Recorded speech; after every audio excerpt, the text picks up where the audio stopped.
দর্শক স্বাগত জানাচ্ছি TVN24 নিউজ নেটওয়ার্কের নিয়মিত আয়োজন আওয়ার ডেমোক্রেসি অনুষ্ঠানে। আপনাদের সাথে আছি আমি ইহসান জুয়েল। শুরুতে সবাইকে বাংলা নববর্ষের শুভেচ্ছা জানাচ্ছি। তবে এমন সময় আমরা শুভ কামনা জানাচ্ছি যখন পৃথিবী জুড়ে একটি যুদ্ধ চলছে, মূলত তিনটি যুদ্ধ দীর্ঘদিন ধরে চলছে। আমরা রাশিয়া ইউক্রেনের বিষয়টি জানি, আমরা প্যালেস্তাইন ইসরায়েলের বিষয়টি জানি, কিন্তু এই যুদ্ধটি অর্থাৎ সবশেষ যে যুদ্ধটি সংযোজন হয়েছে আমেরিকা ইসরায়েল ইরান, এটি কি কারণে হচ্ছে, কাদের সাথে হচ্ছে, কি লক্ষ্যে হচ্ছে, সপ্তম সপ্তাহ চলছে, তখনও অনেকের কাছে বিষয়টি স্পষ্ট নয়। আশার আলো জ্বলছে আবার নিভেও যাচ্ছে, কারণ ইসলামাবাদের হোটেল সেরেনায় 21 ঘন্টা যে ম্যারাথন আলোচনা হয়েছে সেখানে প্রথম দফা আলোচনাটা ভেস্তে যাওয়া গিয়েছে। তারপরও প্রেসিডেন্ট ডোনাল্ড ট্রাম্প জানিয়েছেন যে আগামী 2 দিন পরে আবারও ইসলামাবাদে বসবেন সব পক্ষই। অর্থাৎ হাত থেকে বারবার লাগাম ছুটে গেলেও আবারও চেষ্টা করা হচ্ছে যুদ্ধ থামিয়ে একটি চুক্তিতে পৌঁছানোর। তবে ইরানের বিরুদ্ধে আমেরিকার এই যুদ্ধ খুবই গুরুত্বপূর্ণ একটি বিষয়কে সামনে নিয়ে এসেছে, তা হলো নিজেরা চুক্তি বাতিল করে এখন আবার কেন ইরানের সাথে চুক্তি করতে চাইছে আমেরিকা। আমরা বলছিলাম সাবেক প্রেসিডেন্ট বারাক ওবামা যখন কূটনৈতিক পথে হেঁটে ইরানের সঙ্গে joint comprehensive plan of action চুক্তি করেছিলেন, যেটাতে ইরান রাজি হয়েছিল তাদের পরমাণু কর্মসূচি সীমিত করে আনতে এবং বিনিময়ে তাদের নিষেধাজ্ঞা শিথিল করা হয়েছিল। কিন্তু পরবর্তীতে বর্তমান প্রেসিডেন্ট ডোনাল্ড ট্রাম্প তিনি 2018 সালে ক্ষমতায় সেই চুক্তি থেকে আমেরিকাকে বের করে এনেছিলেন এবং 2026 সালে এসে আবার একটা চুক্তি করার জন্য চেষ্টা করছে। সেই চুক্তি নিয়ে যুদ্ধ করা হচ্ছে, যুদ্ধ থামিয়ে আবার চুক্তি করার চেষ্টা করা হচ্ছে। অর্থাৎ করা চুক্তি কেন বাতিল করা হলো এবং সেটি আবার কেন করার চেষ্টা করছেন, এই উত্তরটা অনেক সামরিক বিশ্লেষকরা খুঁজে পাচ্ছেন না। তবে তারা যেটি মনে করছেন সেটি হলো নতুন চুক্তি আগের মতো এতটা সহজ হবে না, কারণ বর্তমান পরিস্থিতিতে ইরান আগের চেয়ে অনেক বেশি শক্তিশালী এবং তাদের হরমুজ প্রণালীটা দখলের কারণে তাদের হাতে এখন ট্রাম্প অর্থাৎ তুরুপের তাসটা তাদের হাতে আছে। এবং বিশেষজ্ঞরা এটিও মনে করছেন যে আগের চুক্তি ভেঙে না দেয়া হলে এখনকার এই যুদ্ধ করে নতুন করে চুক্তি করার দরকার হতো না, চুক্তিটা নবায়ন করলে চলতো। তবে বৈশ্বিক এই সংকট শুধুমাত্র যে পুরো বিশ্বকে অস্থির করেছে সেটা নয়, ঘরের ভিতরেও ব্যাপক চাপে আছেন প্রেসিডেন্ট, কারণ তার রিপাবলিকান পার্টিও এখন চাপ অনুভব করছে। সবশেষ যে জনমত জরিপগুলো সেখানে দেখা যাচ্ছে প্রায় 60% আমেরিকান এই যুদ্ধের বিরোধিতা করছে। এটা অতীতের আফগানিস্তান যুদ্ধের কিংবা অন্য যুদ্ধের তুলনায় একেবারে ইরাক যুদ্ধের কথা যদি আমরা বলি ভিন্ন চিত্র। এবং প্রেসিডেন্ট যে তীব্র বিতর্কিত বক্তব্যগুলো দিচ্ছেন সেটি নিয়ে অস্বস্তিতে আছে রিপাবলিকান পার্টি, কারণ তারা চাইছেন যে ট্রাম্প তার এই কড়া উস্কানিমূলক ভাষাগুলো কমিয়ে দ্রুত ইরান সংঘাতের একটা সমাধান খুঁজবে। বিশেষ করে যখন ক্যাথলিক নেতা পোপকে নিয়ে আক্রমণ করেছেন ট্রাম্প এবং ইরানকে ধ্বংস করে দেওয়ার হুমকি দিচ্ছেন, ইটালির প্রধানমন্ত্রীকে নিয়ে তিনি কথা বলছেন, এইসব অবস্থায় সিনেট নেতা অর্থাৎ রিপাবলিকান নেতা জন থুন মনে করছেন যে ট্রাম্পের উচিত হবে চার্চকে এই বিতর্ক থেকে বাইরে রাখা। সার্বিকভাবে ট্রাম্পের বক্তব্য এবং ইরান যুদ্ধ এই দুই বিষয় এখন আমেরিকার রাজনীতিতে চাপ এবং বিভাজন দুটোই বাড়াচ্ছে। আশার একটা কথা বলবো শুরুতে, সেটি হলো 3 দশকের বেশি সময় পর লেবানন এবং ইসরায়েল প্রথমবারের মতো কূটনৈতিক আলোচনা করছে, যেটা মধ্যস্থতা করছেন স্টেট সেক্রেটারি মার্কো রুবিও। এবং এই বৈঠকে ইসরায়েল, হিজবুল্লাহ সহ সব সশস্ত্র গোষ্ঠীকে নিরস্ত্র করার কথা বলা হচ্ছে। অন্যদিকে লেবানন যুদ্ধবিরতি ও মানবিক সংকট মোকাবেলার দাবি জানিয়েছে। তবে হিজবুল্লাহ ইতিমধ্যে জানিয়েছে তারা এই আলোচনার কোনো সিদ্ধান্ত মানতে বাধ্য নয়। তারপরও আশা করা হচ্ছে যুদ্ধবিরতি অর্থাৎ যেটি বলা হচ্ছিল যে 2 সপ্তাহের যুদ্ধবিরতি, সেখানে আমেরিকা ইসরায়েল দাবি করছিল লেবানন অন্তর্ভুক্ত নয়, কিন্তু হোয়াইট হাউসে কিংবা ওয়াশিংটনে ডিসিতে যখন এই ধরনের আলোচনাটা হয় আমেরিকার মধ্যস্থতা, আশা করা হচ্ছে যে সেখানে হয়তো ইতিবাচক কোনো ফলাফল আসবে। এইসব বিষয় নিয়ে আমরা কথা বলবো এবং কথা বলার জন্য আমরা আমন্ত্রণ জানিয়েছি ইউনিভার্সিটি অফ নিউ অর্লিন্সের প্রফেসর ডক্টর মোস্তফা সরোয়ার।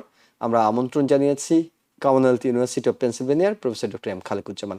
আপনাদের দুজনকে স্বাগত জানাচ্ছি। শুরুতে আপনাদেরকেও শুভ নববর্ষ জানাচ্ছি, বাংলা শুভ নববর্ষ।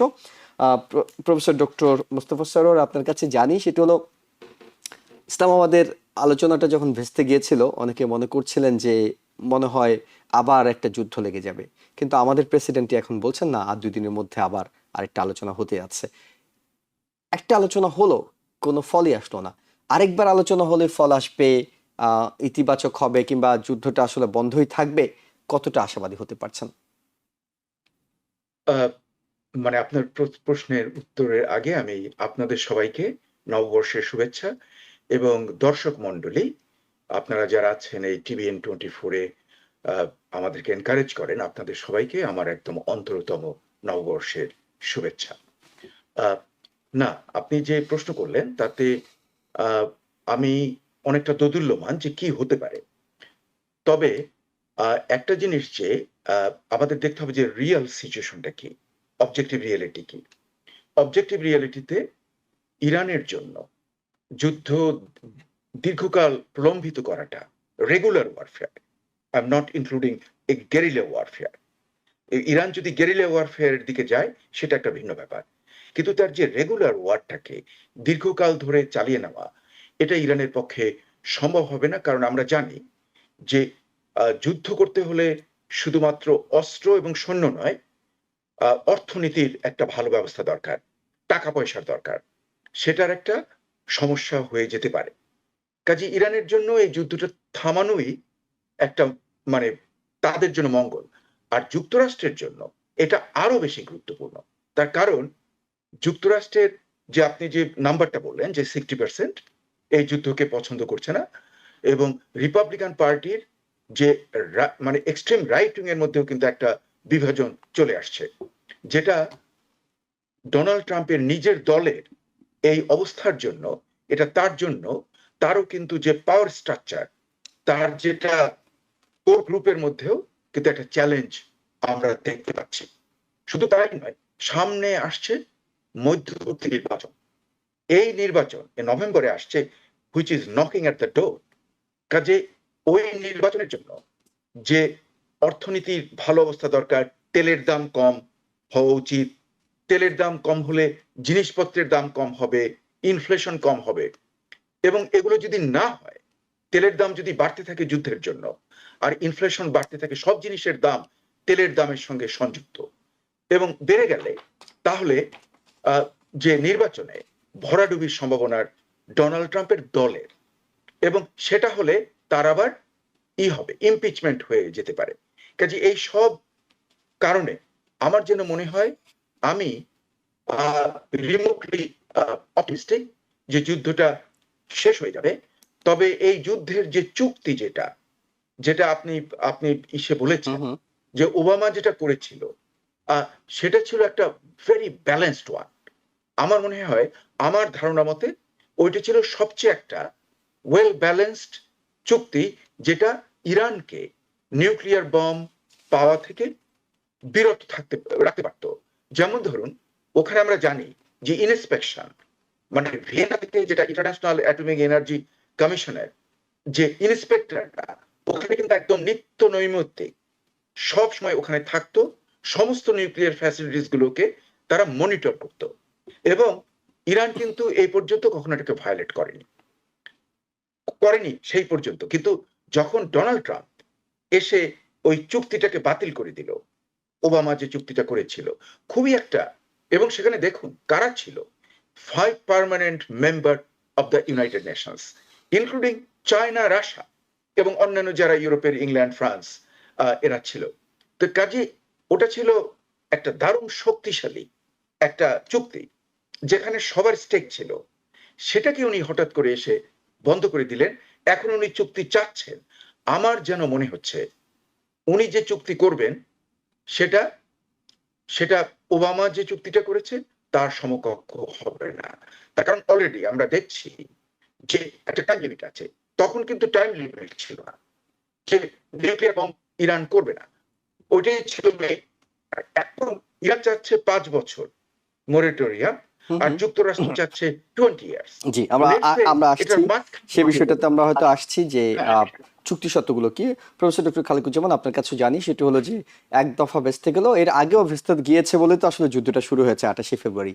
কিন্তু মানে এইবার একটু মনে হচ্ছে যে দুপক্ষই চুক্তিটা করতে চাইছে, কিন্তু কোথায় মানে আটকে যাচ্ছে, কোথায়, কোন কারণে ইরান মনে করছে যে আমেরিকা বেশি চাইছে, কোন কারণে আমেরিকা মনে করছে যে ইরানের এত কিছু মানা সম্ভব নয়?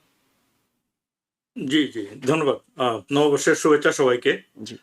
আপনি যেটা বললেন, সমস্যাটা হচ্ছে মূলত মানে আমেরিকা এবং ইসরায়েলের যে চাওয়া, এবার মানে 2018-তে চুক্তির থেকে যাতে বেরিয়ে আসে, এটা তো মূলত নেতানিয়াহু ডোনাল্ড ট্রাম্পকে কনভিন্স করেছিল, তাই না? কনভিন্স করেছিল, আমাদের কংগ্রেসে এসে তিনি বক্তৃতা দিয়ে কংগ্রেস সবাইকে বলেছিল যেটা খুবই খারাপ একটা চুক্তি, এটা কোনোভাবে এটা রাখা যাবে না, এটা হলে ইরানের নিউক্লিয়ার ওয়েপন হয়ে যাবে।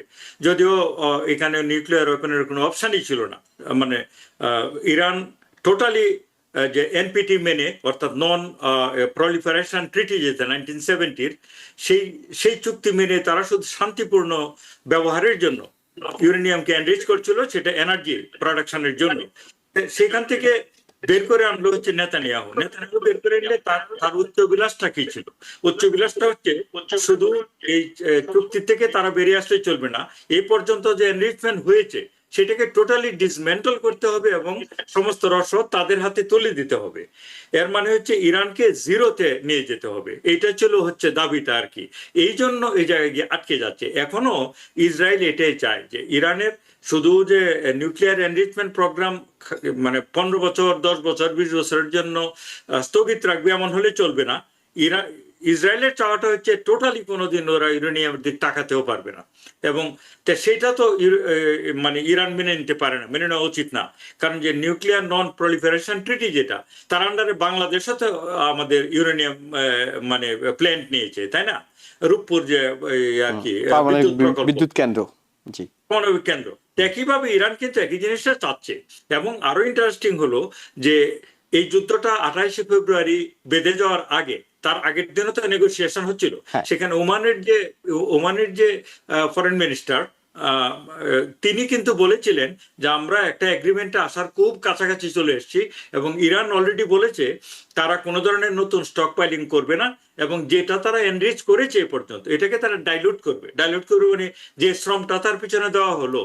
এনরিচমেন্ট জিনিসটা তো আপনারা বুঝতেই পারেন যে মনে করেন এক টন মানে শিলা কিংবা বালুর ভিতরে কয়েক গ্রাম ইউরেনিয়াম থাকে, সেটাকে সেপারেট করা। তো সেটাকে সেপারেট করতে করতে ওরা 60% নিয়ে গেছে। ওরা রাজি হয়েছিল এটাকে ডাইলুট করবে, আবার মানে 10%, 20% কমিয়ে আনবে, অর্থাৎ আরো বালু আর কি মিশাই দিবে, যাতে এটা তাদের সমস্ত শ্রমটাই পণ্ড হয়। এটাতেও কিন্তু ওরা রাজি হয়নি, মানে এই ইসরায়েল রাজি হয়নি।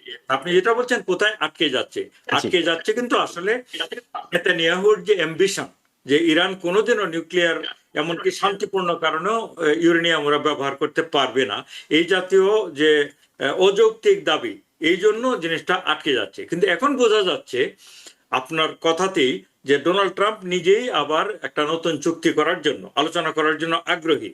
যদিও সারোয়ার ভাই বললো একটু আগে যে ইরানের প্রয়োজন যুদ্ধটা থামানো, অবশ্যই প্রয়োজন, ইরান তো প্রায় নিঃস্ব হয়ে যাচ্ছে, কিন্তু অবস্থার দৃষ্টি কিন্তু মনে হচ্ছে ডোনাল্ড ট্রাম্পের আরো বেশি প্রয়োজন। কারণ তিনিই বরং আরো বারবার মানে মিথ্যাচারণী করেন, এটা আমরা জানি সবাই। উনি বলছেন যে না, পাকিস্তানে আমাদেরকে অনুরোধ করেছে, মানে ইরান আমাদের হাত পা ধরেছে, এই জন্য আমরা রাজি হয়েছি। কিন্তু ইরান যদি হাত পায়ে ধরতো, তাহলে একটা দেশ অফিসিয়ালি গিয়ে মানে ওপেনলি পাবলিকলি গিয়ে বলতো না যে এরকম আমরা কিছু করি নাই, আমরা কোনো ধরনের অনুরোধ তাদের করি নাই। তাদেরই এটা, তারা কি চাইতো এটা কার্যকর হোক, মানে তারা এটা ভেস্তে যাক কোনো কারণে? অ্যাবসলিউটলি, তারা তো চায় না এটা ভেস্তে যাক। তাই যে কথাটা হচ্ছে, আমেরিকার প্রয়োজনটা অনেক বেশি এখানে, কারণ আমেরিকার অর্থনৈতিক সক্ষমতা আমাদের অনেক বেশি, কিন্তু এটা যেভাবে আনপপুলার হয়ে যাচ্ছে ওয়ারটা, সারা পৃথিবীকে যেখানে অস্থির করে ফেলছে, এবং সারা পৃথিবীর অর্থনীতিকে যেভাবে টালমাটাল করে ফেলছে, তাতে তার কোনো ফ্রেন্ড সে অর্থে আমেরিকার আর নেই। কারণ আপনি দেখুন সবচেয়ে বেশি ক্ষতি হচ্ছে ইউরোপিয়ান ইউনিয়নের এশিয়ান দেশগুলো। এশিয়া হচ্ছে Japan, south Korea, India, Bangladesh, আমি চীনের কথা বাদিয়ে দিলাম, এটা ওদের শত্রু দেশ আমেরিকার। তাহলে আমেরিকার তো ক্ষতি হচ্ছে যে অর্থনীতিতে। আপনি জানেন যে অনেকগুলো IMF সহ অনেকেই যে প্রিডিকশন করেছে যে আমাদের অর্থনৈতিক যে প্রবৃদ্ধি, এটা আগের মতো হবে না। তারপর আমরা বুঝতে পারি এটা ইতিহাসের সবচেয়ে বড় ধাক্কা হতে পারে। তারা বলছে যুদ্ধ যদি দীর্ঘস্থায়ী হয়, তেলের বাজারের ক্ষেত্রে IMF কালকে বলছিল যে এটা ইতিহাসের সবচেয়ে বড় ধাক্কা তৈরি হতে পারে, এবং এটা রিসেশনের কাছাকাছি যাবে বলে ওরা বলছে। যদি এটা এই বছরের শেষ পর্যন্ত যুদ্ধ প্রলম্বিত হয়, তাহলে রিসেশনও হতে পারে। রিসেশন যদি হয়, তাহলে তো আসলে ডোনাল্ড ট্রাম্প তো দূরের কথা, আমাদের পুরো জাতির জন্য, আমাদের বলতে আমেরিকান জাতির জন্য একটা দুর্যোগ বয়ে আসবে। পৃথিবীর কথা বাদই দেন, পৃথিবীর কথা সেইভাবে আমেরিকান এক্সেপশনালিজম পৃথিবী নিয়ে চিন্তা করে না। কিন্তু দেশের ভিতরেও যে অর্থনৈতিক টালমাটাল অবস্থা, তাতে করে রিপাবলিকান দল ফিরে যাবে বলে মনে হয় এবং আমাদের অর্থনীতি রিসেশনের দিক চলে যেতে পারে। সব মিলিয়ে ডোনাল্ড ট্রাম্প ইয়েতে ইমপিচমেন্টে পড়বে কিনা আই ডোন্ট নো, কিন্তু মিড টার্ম ইলেকশনে তাদের যে খুবই খারাপ ফল হবে সেটা প্রায় নিশ্চিত করে বলা যায়। সুতরাং এই যে এটা আকাঙ্ক্ষাটা যুদ্ধটা থামানোর, এটা মুখে না বলুক, ডোনাল্ড ট্রাম্পের কিন্তু অনেক বেশি।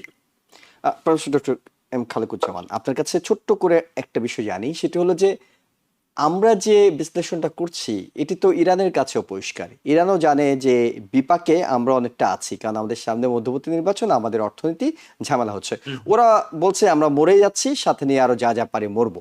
কিন্তু মূল যে জায়গাটা সেটা হলো যে এর আগে যখন ওবামা করেছিলেন চুক্তি, তখন তো ইরানের আন্তরিকতা ছিল এবং তারাও কিছুটা পেয়েছে যে নিষেধাজ্ঞাটা শিথিল করা হয়েছিল।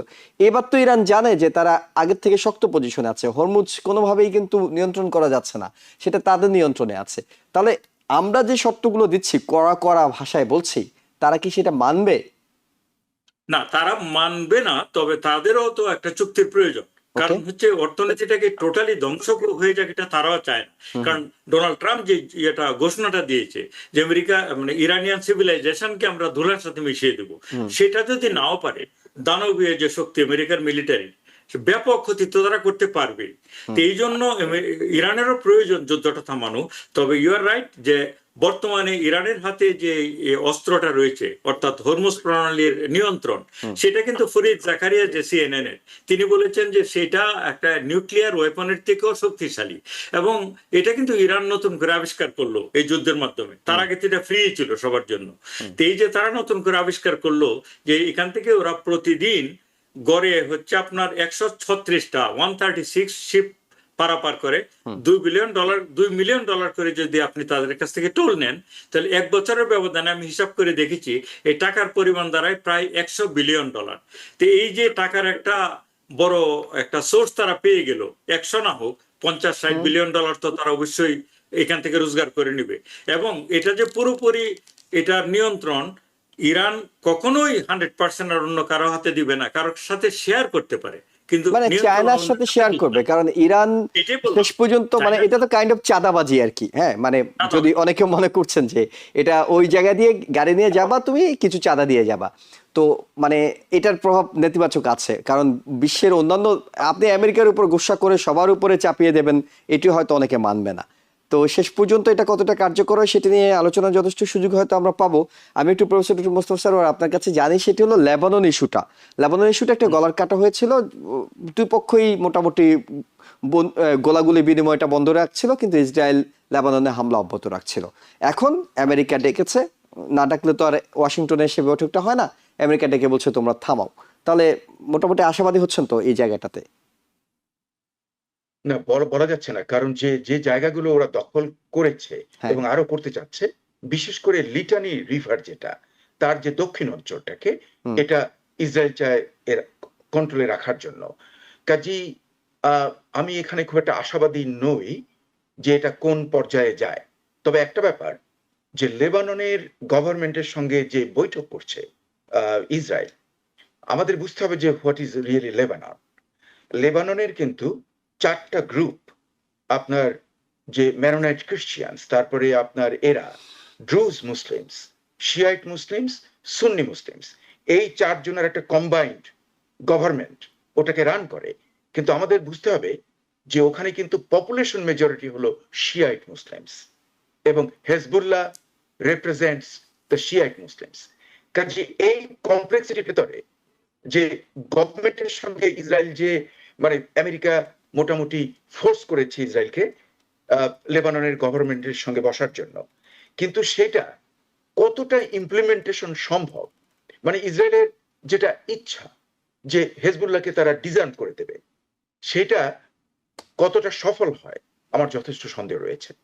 আমার মনে হয় ওই ওই ইসরায়েলের উত্তরাঞ্চলের যে গোলমাল, ওটা আরো দীর্ঘকাল চলার সম্ভাবনা। আরো একটা ব্যাপার, এর আগে যখন ইসরায়েল দক্ষিণ লেবানন দখল করে বসেছিল এই হিজবুল্লাহর এলাকাটাকে, প্রথম দিকে মনে হয়েছিল যে তারা খুবই শান্তিতে রয়েছে, হ্যাঁ, সবাইকে মেরে টেরে ধ্বংস করে ওই জায়গা দখল করেছিল।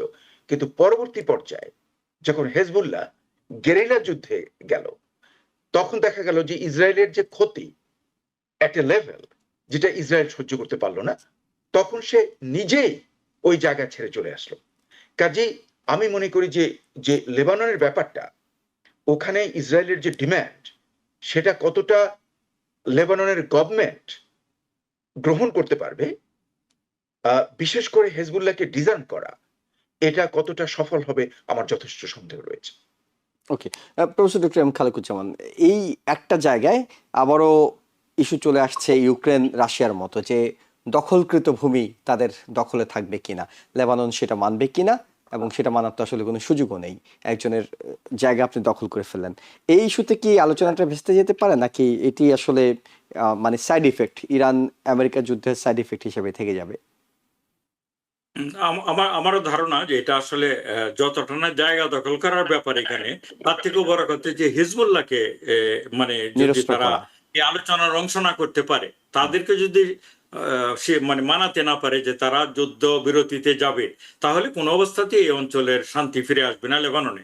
এবং হিজবুল্লাহরা কখনোই যুদ্ধ থামবে না যতক্ষণ পর্যন্ত না ইরানের দ্বারা হয়, ইনস্ট্রাক্টেড হয়। ইরান যতক্ষণ পর্যন্ত না বলবে যে তোমরা এখন এখানে থামাও।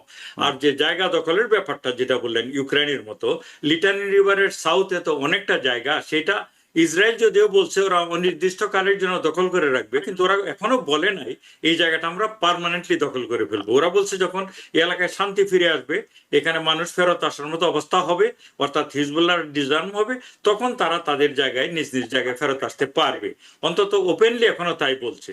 আর স্যার ওরা যেটা উল্লেখ করলো যে এই জায়গাটা সহ অনেক জায়গায় ওরা অতীতে দখল করেছিল, মানে ইসরায়েল আর কি, কিন্তু সেটা তারা ধরে রাখতে পারেনি। তাই জায়গা দখলের থেকে আমার কাছে মনে হচ্ছে হিজবুল্লাহকে যদি ওরা ফোল্ডে না আনতে পারে, কোনো ধরনের এগ্রিমেন্টে না আনতে পারে, তাহলে কোনো ধরনের আলোচনায় লেবানন সরকারের সাথে করে তেমন লাভ নাই। লেবানন খুবই দুর্বল একটা সরকার, আপনারা দেখতেই পাচ্ছেন। কারণ লেবানন একটা দেশ, তার ভিতরে হচ্ছে আরেকটা দেশ হচ্ছে হিজবুল্লাহ শাসিত অঞ্চল। এটা কিভাবে সম্ভব যে তারা সরকারের কোনো অংশ না, সরকারের দ্বারা বেতনও পায় না, কিন্তু একটা দেশে হাজার হাজার মানে সশস্ত্র বাহিনী বিদ্যমান। এটা পৃথিবীতে অন্য কোথাও এই সিচুয়েশন নেই।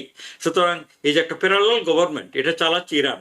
তো ইরান যদি তাদেরকে থামতে না বলে এবং তাদের কথায় যদি তারা আশ্বস্ত হয়ে না থামে হিজবুল্লাহ, তাহলে এই এলাকার শান্তি অবশ্যই আসবে না।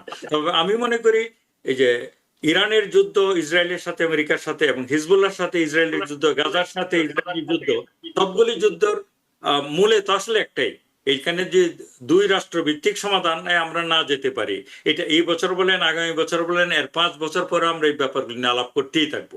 গত 75 বছর আমরা করে যাচ্ছি। সুতরাং এখানে খুব বেশি আশাবাদী হওয়ার কারণ নেই। যা আমি আর সারোয়ার ভায়াসকে আলাপ করে আগামী সপ্তাহে এটা নিয়ে আর আলোচনা আমাদের করতে হবে না। আমি প্রায় নিশ্চিত এটা আরো বছরের পর বছর এই আলোচনাটা চলবে। ওকে, তাহলে আমরা বরং একটু প্রফেসর ডক্টর খালেকুজ্জামান মানে ঘরের বিষয়ে আসি। সেটি হলো যে জনমত জরিপে বলা হচ্ছে হ্যাঁ বেশিরভাগ মানুষ এটি চাইছে না, কিন্তু নর্মালি অনেকে হয়তো আশা করছিলেন যে যেহেতু ষষ্ঠ সপ্তাহ শেষ, সপ্তম সপ্তাহে চলে আসলো, দেশের ভিতরে একটা বড় ধরনের প্রতিবাদ হবে, বড় ধরনের, আমরা নো কিংস ডে দেখেছি, নানা ধরনের প্রোটেস্ট দেখেছি। এবার কিন্তু বড় ধরনের কোনো বিক্ষোভ দেখা যাচ্ছে না। মানে হলে হোক, ইরানকে যদি ধ্বংস করা যায় খারাপ না, ভালোই তো, এমন কি বিষয়টা, নাকি আসলে অনেকে ভাবছেন যে না এটা বড় অন্যায় হচ্ছে, সামনের দিনে আমরা ভোটের মাধ্যমে এটির প্রতিবাদ করব? এটা আমি ব্যক্তিগতভাবে মনে করি এটা দুটো এলিমেন্ট এখানে আছে। আপনি যেটা বললেন, এক নম্বর হচ্ছে 6 সপ্তাহ 7 সপ্তাহ একটা যুদ্ধের জন্য খুব বড় সময় না।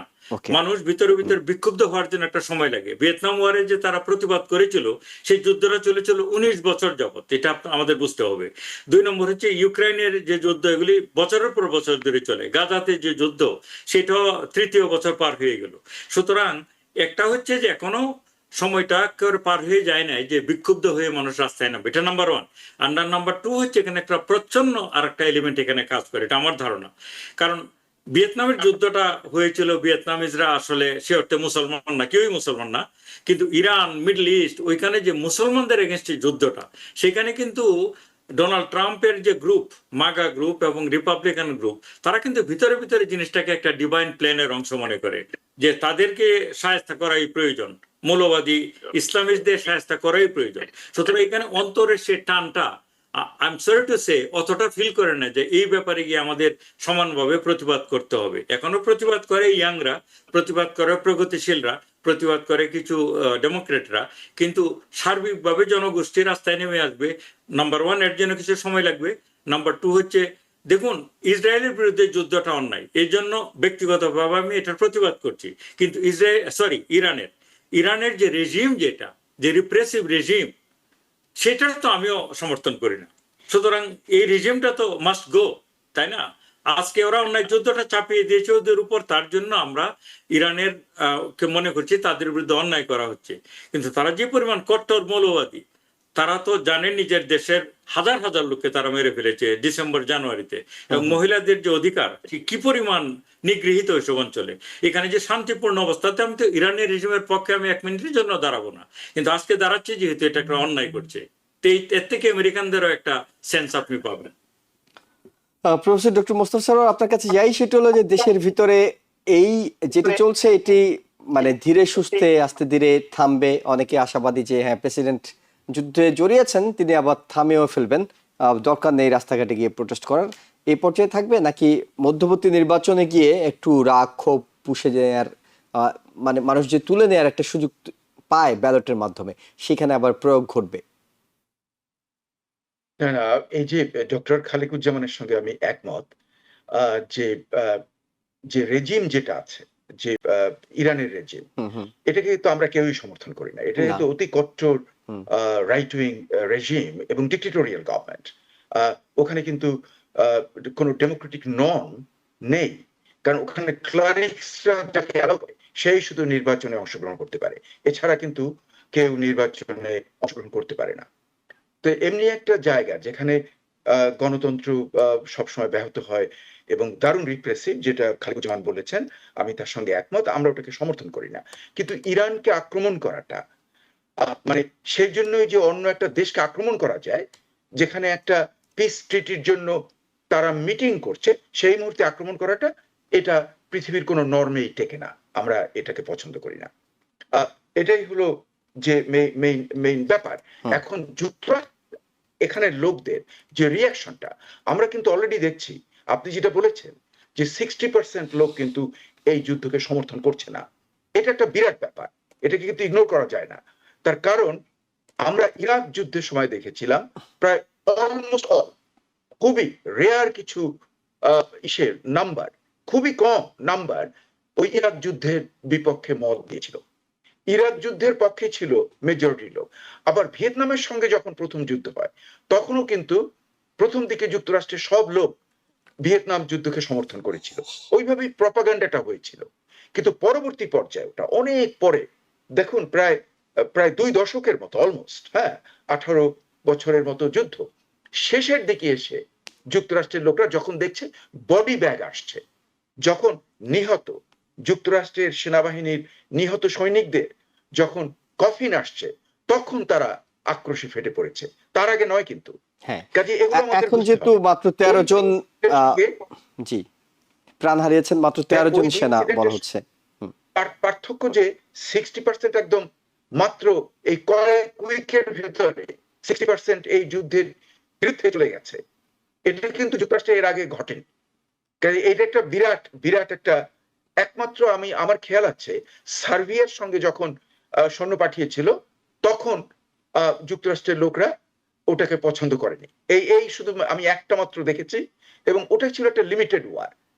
কিন্তু এখানের যেটা, যে বিশাল আয়োজন, বিশাল নৌবহর, এটা মানে তারপরে এয়ারফোর্স সব নিয়ে ঝাঁপিয়ে পড়াটা, মেরিনকে নিয়ে ঝাঁপিয়ে পড়া, এবং পৃথিবীর দুটো সবচেয়ে শক্তিশালী দেশ ইসরায়েল এবং আমেরিকা, এরা ওখানে আক্রমণ করেছে। এরকম কিন্তু আগে আমরা দেখিনি এত বড় আক্রমণ। এবং সেই আক্রমণের বিপক্ষে 60% যুক্তরাষ্ট্রের জনসাধারণ। এটা একটা খুবই গুরুত্বপূর্ণ। এবং আমার যেন মনে হচ্ছে যে রাস্তায় আসার চেয়েও, যে সামনের যে ভোটটা আসবে, নভেম্বরের যে ইলেকশন হবে, মধ্যবর্তী ইলেকশন, এই নির্বাচনে আমার যেন মনে হচ্ছে যে এরকম যদি চলতে থাকে এবং অর্থনীতি যদি আরো ডেটোরিয়েট করে, তাহলে কিন্তু আমরা অবাক হয়ে যাব, যেটা আমরা এখন প্রেডিকশন করতে পারছি না। এমনকি আমার যেন মনে হয় শুধু হাউস অফ রিপ্রেজেন্টেটিভ নয়, আমার সেনেটটাও ফ্লিপ করে যেতে পারে। ইফ দ্যাট হ্যাপেন্স, তাহলে আপনি লিখে রাখতে পারেন যে ভিক্টর, যারা victorious democratic party, if they get both houses, তাহলে কিন্তু তারা ইমপিচমেন্ট করবে এবং ইমপিচমেন্টটা কিন্তু লোয়ার হাউসে, হাউস অফ রিপ্রেজেন্টেটিভ পাস হয়ে যাবে, শুধুমাত্র আপার হাউসে এখানে 2/3 সুপার মেজরিটি দরকার হয়। সেখানেও আমি বিস্মিত হব না যদি না কিছু রিপাবলিকান ওদিকে জয়েন কিন্তু করে। আপনার কাছে মানে মনে হয় ইরান যুদ্ধের জন্য ইমপিচমেন্ট করবে? মানে ডেমোক্রেটিক পার্টি যদি জিতেও তারা তো ইসরায়েলের লবি সেখানে অনেক বেশি শক্তিশালী। ইসরায়েলের হয়ে প্রেসিডেন্ট ট্রাম্প একটা যুদ্ধে জড়িয়েছেন, এই অপরাধে ডেমোক্রেটরা যারা আইপেক এর অনেক বেশি একটা তো স্পন্সর অপরাধ নিয়েছেন, না। ফান্ড নিয়েছেন, তারা না, না, তাকে না, ইমপিচমেন্ট করবেন? অপরাধ যখন কেউ ইমপিচমেন্ট করতে চায় হ্যাঁ, এবং তার যখন মানে যেমন ধরুন কংগ্রেসে, হাউস অফ রিপ্রেজেন্টেটিভে মানে ডেমোক্রেটরা মেজরিটি পাওয়ার সম্ভাবনা খুবই বেশি, ওকে, ওখানে তারা ওটা করতেই পারবে। এবং একটা দুটো না, তাদের বহুত কেস আছে। যেমন ধরেন অনেক জিনিসকে ডোনাল্ড ট্রাম্প ভায়োলেট করেন ডেমোক্র্যাটদের মতে, উনি ভাবছেন উনি ঠিক করছেন, কিন্তু ডেমোক্র্যাটরা ভাবছে উনি আইন ভঙ্গ করছেন, ওগুলোকে নিয়ে আসতে পারবে। ওকে, কাজে কোনো সমস্যা নেই, ওগুলো বের করার জন্য ওই রেজলিউশনকে নিয়ে আসা, that is kind of piece of cake, তা করতে পারবে। ব্যাপারটা হবে যে নির্বাচনের রেজাল্টটা কি। এই কারণেই ডোনাল্ড ট্রাম্প, যেটা ডক্টর খালেকুজ্জামান বলেছেন, আমি তার সঙ্গে একমত, আরো বেশি তার আগ্রহ এই যুদ্ধ থামানো এবং অর্থনীতিকে আবার চাঙ্গা করা, তেলের দাম কমানো। এটার মেইন কারণ হলো ওই নির্বাচন, সামনের নির্বাচনের জন্য। কিন্তু এটা একটু স্পষ্ট হওয়া দরকার। সেটা হলো অনেক ডেমোক্রেটরাই রাস্তাঘাটে কথা বলার সময় কিংবা বিভিন্ন জায়গায় খুব আশাবাদী যে দুটোতেই জিতে প্রেসিডেন্টকে ইমপিচমেন্ট করে ফেলবেন। ইমপিচমেন্ট করতে গেলে কি শুধুই সংখ্যাগরিষ্ঠতা হলে সেনেটে করতে পারবেন, নাকি আপনি 2/3 এর কথা বলছিলেন? নো নো, দুটো।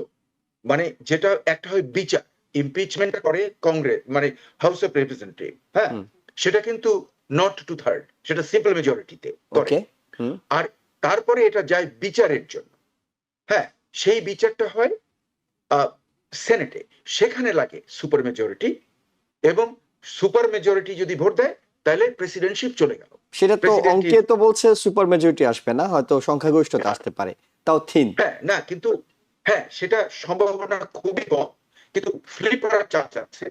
কিন্তু ফ্লিপ যদি করে আর অর্থনীতি যদি খারাপ থাকে, তাহলে রিপাবলিকানদের ভেতরে হয়তো কিছু লোক ঢুকে যেতে পারে, হ্যাঁ, এর সঙ্গে রাজি হয়ে যেতে পারে। যদিও আমার মনে হয় ওই সম্ভাবনা খুবই কম, হ্যাঁ, জি, জি, মানে হ্যাঁ, বিচার হওয়াটা, হ্যাঁ, বিচারের পার্টটা, ওটা হয়তো হবে না, সে হয়তো গদি হারাবে না, কিন্তু থার্ড টাইম আবার সে ইমপিচ হয়ে যেতে পারে, মানে লোয়ার হাউসে, হাউস অফ রিপ্রেজেন্টেটিভে।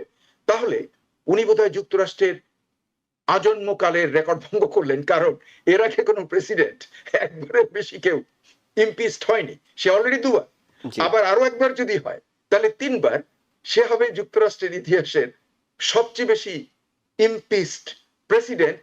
এবং এটা, এই রেকর্ড মানে ভবিষ্যতে কেউ ভঙ্গ করতে পারবে বলেও আমার মনে হচ্ছে না। জি, প্রফেসর ডক্টর এম খালেকুজ্জামান, মানে দিল্লি বহুদূর আমরা বলি, মানে এটা হয়তো ইমপিচমেন্টের বিষয়টা অনেক দূরের আলোচনা, কিন্তু মানে অনেকেই এটা নিয়ে খুব রাজনৈতিক মাঠ গরম করেন, হ্যাঁ আসলে কিন্তু আমরা করে ফেলবো নাকি ইমপিচমেন্ট, অমুক করবো তমুক করবো, সেই কারণে একটু আলোচনাটা আপনি কিছু যোগ করতে চান কিনা? যে আমি আমি শুধু এটাই বলবো যে ইমপিচমেন্টের আলোচনাটা আসলে দিল্লি বহুদূরী, এবং এটা নিয়ে আমি অতটা আগ্রহী না। এই মুহূর্তে আমি আগ্রহী হচ্ছে যে হাউসটাকে ফ্লিপ করা, যে ডেমোক্রেটরা যদি আসে তাহলে একটা সেনেটই ফেরত আসবে এই দেশে। তারপরে মানে সেনেটে ওরা পারবে কিনা আমি এখনো ডাউটফুল, কারণ সেনেটে ওরা যথেষ্ট পিছিয়ে আছে। তো ইমপিচমেন্ট না হোক, যদি মিড টার্ম ইলেকশনে তার লাগাম টেনে ধরা যায়, তাহলে সে কিন্তু যেসব অন্যায়গুলো করছে, বেআইনি কাজগুলো করছে, যেমন কংগ্রেসকে আপনার আমলে না নিয়ে যুদ্ধ ঘোষণা করে দেওয়া, এগুলি তো অন্যায়, এগুলি তো সে করতে পারে না।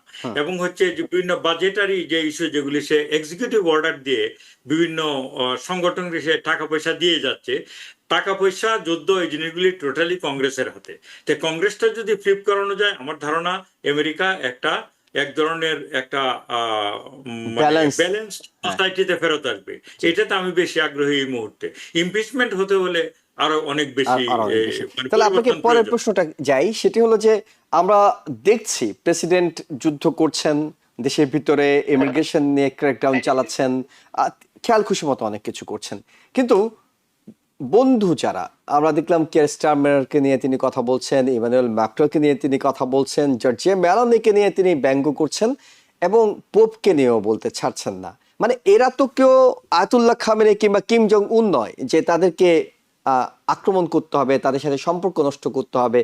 এই যে একটা ব্যক্তিগত সম্পর্ক, এটি কি রাষ্ট্র টু রাষ্ট্র আহ, সম্পর্কের ক্ষেত্রে কোনো প্রভাব ফেলবে কিনা, নেতিবাচক প্রভাব ফেলবে কিনা? কারণ আমরা দেখলাম ইটালির রাজনীতিবিদরা সব দাঁড়িয়ে যাচ্ছেন তাদের প্রেসিডেন্টের পক্ষে, প্রধানমন্ত্রীর পক্ষে, জর্জিয়া মেলোনির পক্ষে তারা স্টেটমেন্ট দিচ্ছেন যে ট্রাম্প কেন তাকে এই ধরনের কথা বলছে।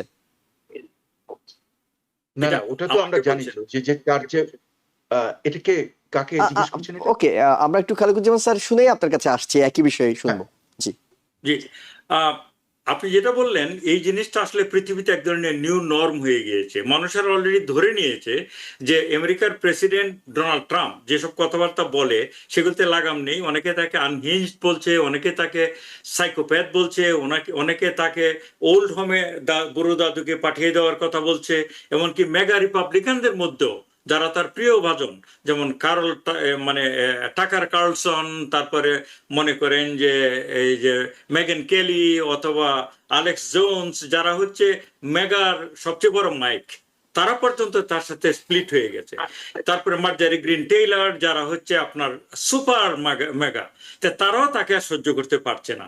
কিন্তু আপনি যেটা বললেন যে এই জন্য রাষ্ট্রের সাথে সম্পর্ক নষ্ট হয়ে যাবে কিনা, এই ব্যাপারটাতে ব্যক্তিগতভাবে আমি মনে করি রাষ্ট্রগুলি অনেক মেচিউর, বাইরের রাষ্ট্রগুলি আর কি। তারা জানে যে ডোনাল্ড ট্রাম্প হচ্ছে এক ধরনের পাগল, এক ধরনের psychopath, let him be his way, এগুলি সে বলেই যাবে তার মতো করে, আমরা 2-1 বছর আর সহ্য করতে হবে। এই জন্য তারা যে পার্মানেন্টলি আমেরিকার সাথে সম্পর্ক খারাপ করবে বা দুর্বল হয়ে যাবে বলে আমার ব্যক্তিগতভাবে মনে হয় না। কারণ এটা Donald Trump versus rest of the world আর কি, not US versus rest of the world. সুতরাং আমি এই ব্যাপারে খুব বেশি শঙ্কিত না যে ইউরোপের সাথে আমাদের সম্পর্ক বোধহয় পার্মানেন্টলি ক্ষতি হয়ে গেল। কারণ নতুন প্রেসিডেন্ট যে কেউ আসুক, সে গ্রিনল্যান্ড দখল করে ফেলবে, কিউবা দখল করে ফেলবে, ভেনেজুয়েলা দখল করে ফেলবে, এরকম কথা কিন্তু কেউ বলেনি অতীতে। সুতরাং এটা ডোনাল্ড ট্রাম্পের ধরন, এটা মানুষও বুঝে গেছে বাইরের দুনিয়াতে। সুতরাং they are just waiting for this mad to, মানে crazy person to go away. তারা, আমার ধারণা তারা এটাকে, কেউ এই ব্যাপারে যে দীর্ঘকালীন সময়ের জন্য আমেরিকার বিরুদ্ধে চলে যাবে রাষ্ট্রগুলি বা পলিটিশিয়ানরা, এমন হবে না। আহ, জি, প্রফেসর ডক্টর মোস্তফা সরওয়ার, মানে বিষয়টা একটু যদি যোগ করেন যে অনেকে তো এই ধাক্কাটা খায়নি, মানে নেটো হয়তো ভাবেনি যে আমেরিকাকে ছাড়া কিভাবে একা একা চলতে হয়, এমন একটা দিনও আসতে পারে, হয়তো ভাবেনি। আমি বলছি এখন যখন তারা বাস্তব পরিস্থিতিতে দাঁড়িয়ে দেখছে যে না, আমেরিকাকে ছাড়াই আমাদেরকে চলতে হবে, তখন তো এই ভাবনাটা আসারই কথা। মানে অনেকে আমরা বাবা যতদিন বেঁচে থাকেন হয়তো ভাবি যে বাবা বেঁচে আছেন, ভাবতে হচ্ছে না, কিন্তু বাবা যেদিন বলে যে আমি আর তোমার সাথে নেই, তখন তো আসলে ভাবতে হয়। সেই ভাবনাটা কি আসছে না? মানে না, আমেরিকাকে ছাড়া একটা আমি দুনিয়া, কিন্তু অন্য রাষ্ট্রগুলো কিভাবে না, চলবে? আমি এই ব্যাপারে ডক্টর খালিকুজ্জামানের সঙ্গে আমি একমত। তার কারণ এই যে বন্ধুত্বটা, ইউরোপের সঙ্গে যুক্তরাষ্ট্রের বন্ধুত্ব, এটা কিন্তু পিপলস টু পিপল। এই দুই অঞ্চলের, মানে যুক্তরাষ্ট্র এবং ইউরোপের যে দেশগুলো, হুম, পশ্চিম ইউরোপ বিশেষ করে, এদের বন্ধুত্ব হলো দীর্ঘকালের। আবার এদেশের যারা জনগণ, তারা তো ওই থেকেই আসছে, ওখান থেকে তো ইমিগ্রেট করে এখানে আসছে। কাজে আমার যেন মনে হয় যে, এবং বেশ কতগুলো কমন ম্যাটেরিয়াল আছে, যেমন ধরেন এদের প্রত্যেকেরই বিশ্বাস ডেমোক্রেসির প্রতি, হ্যাঁ, এদের অনেকেরই বিশ্বাস বিভিন্ন নর্মস সোসাইটির, যেগুলো এদের মধ্যে মতের অনেক মিল রয়েছে। কাজে এই বন্ধুত্ব না, কিন্তু আহ টেরিফ খেয়ে তো সাময়িক, আমরা দেখলাম অনেকে চায়নার দিকে ঝুঁকা শুরু করলো। ইন্ডিয়া টেরিফ খেয়ে চায়নাতে গিয়ে বন্ধুত্ব করে ফেললো, রাশিয়া সবাই মিলে একটা শোডাউনও করে ফেললো। মানে চেঞ্জ তো হচ্ছে না এই বিষয়গুলো। মানে তারা তো এটা ভাবতে পারতো, না আচ্ছা প্রেসিডেন্ট ট্রাম্প ব্যক্তিগতভাবে দিয়েছেন, সো আমার মোদি ভাবতে পারতেন আমার চায়না যাওয়ার দরকারটা কি। তিনি তো ওইমুখী হয়ে গেছেন। তারপর ইউরোপের অনেক দেশ এখন চায়নার সাথে বাণিজ্যিক সম্পর্ক বাড়ানোর চেষ্টা করছে। না না, পৃথিবী তো অনেক আগের চেয়ে অনেক বেশি ইন্টেলিজেন্ট। হ্যাঁ, অনেক তারা দেখেছে, মানে কোনো একটা গ্রুপের সঙ্গে কিংবা কোনো একটা রাষ্ট্রের সঙ্গে কমপ্লিটলি 100% অ্যালাইনমেন্ট, ওইটা কিন্তু পৃথিবীতে এখন আর নেই।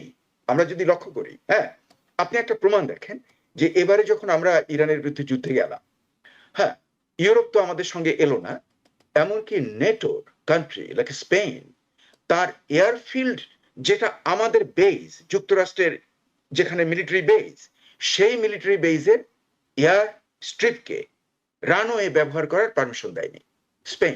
আপনি লক্ষ্য করে দেখুন। অথচ এরা কিন্তু আমাদের গভীর বন্ধু, হ্যাঁ, এদের সঙ্গে আমাদের প্রত্যেকের ডিফেন্স ফ্যাক্টর রয়েছে। তারপরে শুধু তাই নয়, আপনি দেখুন এশিয়ার ব্যাপার, যে এই যুদ্ধে যখন ডোনাল্ড ট্রাম্প গেল, তখন জাপান, অস্ট্রেলিয়া এবং জাপান, অস্ট্রেলিয়া এবং কোরিয়া, সাউথ কোরিয়া, এরা তো আমাদের সবসময় সমর্থন করে যায় সব জায়গাতে, কিন্তু এই ক্ষেত্রে তারা কেউ আমাদেরকে সমর্থন করলো না। তো এই যে জিনিসটা, দ্যাট ডাজন্ট মিন যে এই ইনসিডেন্টের উপরে এদের সঙ্গে আমাদের বন্ধুত্ব গভীর, এই যে এরা এবার এলো না, দ্যাট ডাজন্ট মিন যে ভবিষ্যতে তারা চীনের সঙ্গে একটা অ্যালাইনমেন্ট করে ফেলবে, না, তা নয়। কিন্তু চীনের সঙ্গে যদি বাণিজ্য করতে হয়, সেই বাণিজ্য তারা করবে। হ্যাঁ, সেটা তো আপনি যদি ডোনাল্ড ট্রাম্পের দিকে দেখুন, তার দিকে সে যাদের সঙ্গে ঝগড়া করে তাদের সঙ্গে তো আবার ব্যবসাও করে, হ্যাঁ, চীনের বিরুদ্ধে গালাগালি করে, আবার চীনের নেতাকে প্রশংসা করে, মানে তার দুইটা মুখ, একদিক দিয়ে একটা কথা বলে আর একদিক দিয়ে আর একটা কথা বলে, এই বলে কিন্তু আবার ব্যবসা বাণিজ্য চলতে থাকে। তার অর্থ আমরা যদি অন্যদের সঙ্গে ব্যবসা বাণিজ্য করতে পারি, গালাগালিও করতে পারি, হ্যাঁ, শত্রু বলতে পারি কখনো কখনো, তাহলে অন্য দেশগুলো তারা কি বলবো, যেন আমরা সবসময় আমেরিকার সঙ্গে, মানে সবকিছু আমেরিকা যা বলে তাই করবো, তা নয়। যে জন্য পৃথিবীব্যাপী একটা যে এই যে একটা স্বাধীন চেতনা, এটা কিন্তু আমরা দেখতে পাচ্ছি, যে যেটার এই যে দেখুন আরব দেশগুলো, তারা কিন্তু তাদের সেফটির জন্য, সিকিউরিটির জন্য, তাদের রাজতন্ত্রকে বাঁচিয়ে রাখার জন্য যুক্তরাষ্ট্রের উপর নির্ভর করে, ইসরায়েলের উপরে নির্ভর করে। কিন্তু আবার তারা দেখুন, তারা কিন্তু চীনের সঙ্গে ব্যবসা করছে। হ্যাঁ, যে চীনের সঙ্গে আমাদের একটা মানে প্রতিপক্ষতা রয়েছে, তা সত্ত্বেও এরা কিন্তু চীনের সঙ্গে ব্যবসা করে যাচ্ছে, সম্পর্ক করে যাচ্ছে। কাজে এখন আর আমরা ওই যে বাইনারি যেটা করব, যে আমি কিংবা সে, ওই বাইনারি ব্যাপারটা আর এখন পৃথিবীতে নেই। এখন এটা অনেকটা মানে ইউনিপোলার ইন ওয়ান সেন্স, যে আমেরিকা ইজ এক্সট্রিমলি পাওয়ারফুল, কিন্তু তার মধ্যে কিন্তু ছোট ছোট ছোট ছোট পাওয়ার ব্লক চারিদিকে ছড়িয়ে ছিটিয়ে পড়ছে, এবং তারা অনেক সময় ইন্ডিপেন্ডেন্টলি কাজ করে। জি, আসলে আমারও জানতে চাওয়া ছিল এটা, যে এই যে ছোট ছোট ব্লকগুলো তৈরি হচ্ছে, এর পিছনে মানে আমাদের প্রেসিডেন্টের ব্যক্তিগত আচরণের কোনো বিষয় ছিল কিনা। যাই হোক, অনেকেই আপনাদের দুজনের বিশ্লেষণ সঠিক, যে মানে একটা ক্ষুদ্র কথায় কিংবা একটা তির্যক মন্তব্যে আসলে এই ধরনের রাষ্ট্রীয় সম্পর্কগুলো পুরোপুরি পরিবর্তন হয় না। এবং আমরা দেখেছি, হয়তো বলতে ভুলে গেছিলাম, যে জাপানের প্রধানমন্ত্রীকেও তিনি হোয়াইট হাউসে কি ধরনের কথা বলেছিলেন হিরোশিমার বিষয় নিয়ে, কিন্তু সম্পর্কটা জাপানের সঙ্গে আমেরিকার ঘনিষ্ঠ, পারমাণবিক বোমা মারার পরেও। তো আসলে এই সম্পর্কগুলো উত্থান পতন ঘটে, এবং এগুলো শিকড় অনেক গভীরে, সে অনুযায়ী আসলে সম্পর্কগুলোর সামনের দিনগুলোতে চলতে থাকবে। যাই হোক, আমরাও সামনের দিনগুলোতে আলোচনা করতে থাকবো। আপনাদের দুজনকে অসংখ্য ধন্যবাদ আপনাদের মূল্যবান সময় এবং মতামতের জন্য। আমাদের সময় শেষ হয়ে গিয়েছে। দর্শক যারা দেখছিলেন সবাইকে ধন্যবাদ জানিয়ে শেষ করছি আজকের মতো। আগামীকাল রাত 8টায় আবারও আওয়ার ডেমোক্রেসি অনুষ্ঠান দেখার আমন্ত্রণ জানিয়ে শেষ করছি। ভালো থাকবেন। TBN 24 টেলিভিশন দেখতে আজই কল করুন 7187776556। লগ ইন করুন www.totalcablebd.com।